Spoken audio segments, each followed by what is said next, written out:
có món hay tiếng có món cái cháy pla thì nó chỉ ta sủi hay chỉ có tiêu là kia khó khó chi đôi cho cây đâu ngắn nó nè cái tiếng cái cháy pla này chỉ có là ô này chỉ nó khó có ký trong ngắn nó chỉ cái xì thế này chỉ có thể là ký trong ngắn nó được giờ thì nó mà cũng chỉ cứ ký tao chỉ có mỗi đôi cho mình ngắn nó sợ chỉ cứ chỉ qua cán chế nào của chú cho sư họ giờ lúc từ nhẹ ký họ trồng họ nhẹ cán chế nó chỉ trâu mình chỉ chế đâu là con no đồ đi trâu để đôi cho cây gì mà kia nè thế mình thấy khá trò nè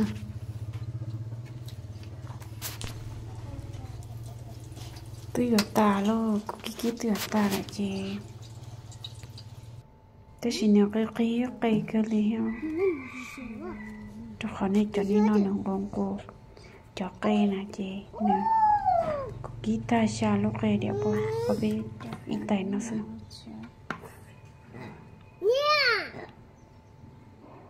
chị cuốn chúa mi trao cũng mất là lại gì mà chúa mi trao nè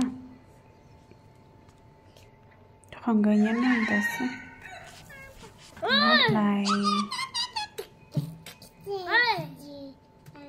có tài gì của anh ấy đồ mì lấy thì mua mì trong gần juice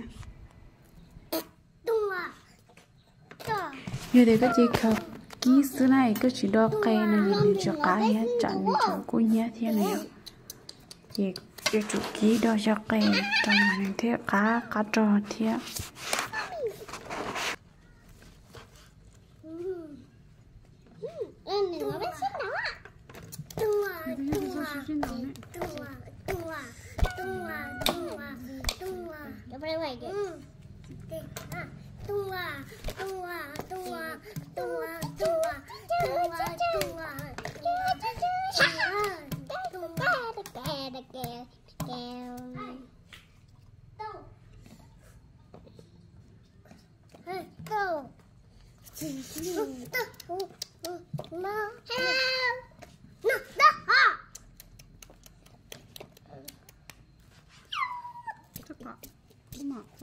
tất cả mi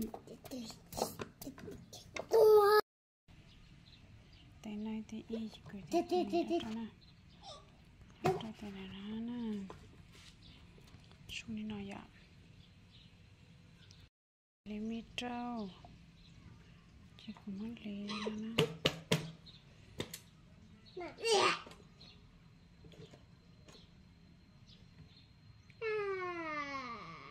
giờ đến nay chỉ nhà khá là dễ hàng này ở khá gì nữa chị cho trông như mình ăn đâu nè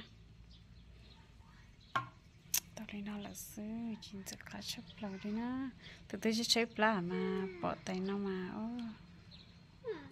ba tê tê lên trộn nhiên là什么嘞tao là không giờ cái đến nó trong cuộc sống à thì nó hả bỏ cá nè cá sắp lên nè muốn cũng nói mà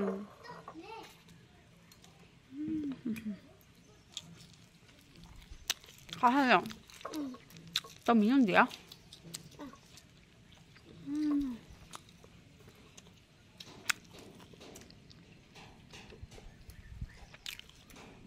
nếu nào mình chưa nè thế đây cho cá mình thì cho nó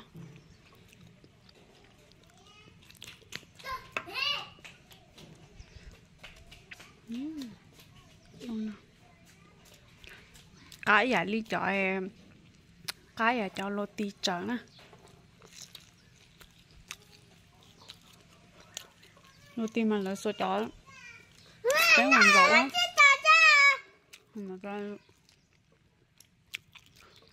sáng nó lô ti cho ôi nó không lô ti luôn năng gỗ chip hả năng gỗ tập hả tu không nó ra nó không cái ký nói cho rồi mình nói để cái là lô ti mà nó hết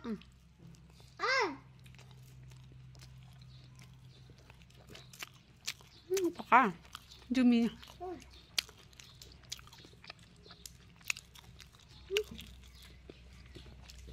Có hơi rồi.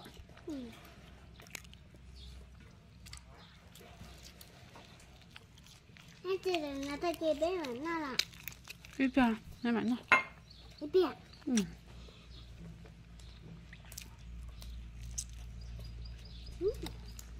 Nó tin nào cũng như mía. Cái. Gì của đi á.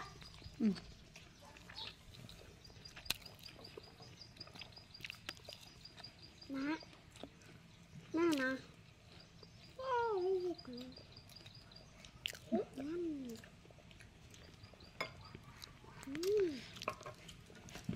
Cá tu.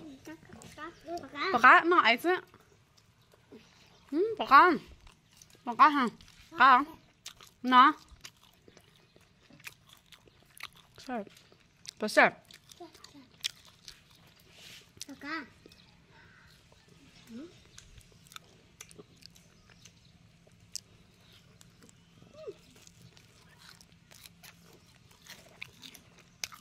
Bây giờ như cha sao rồi nhỉ?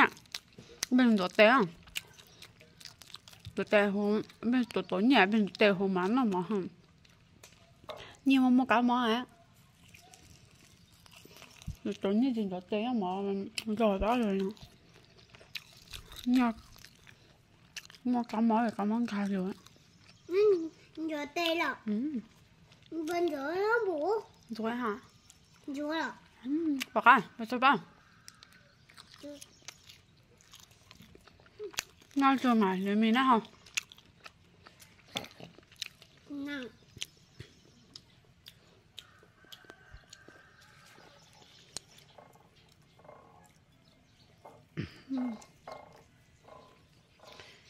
Tao mình chè cho nó ha.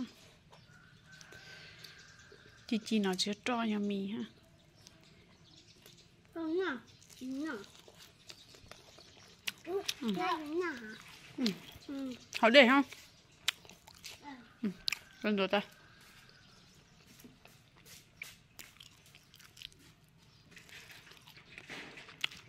Con nó bạc cá tu. Bạc cá không? Không có tao nè.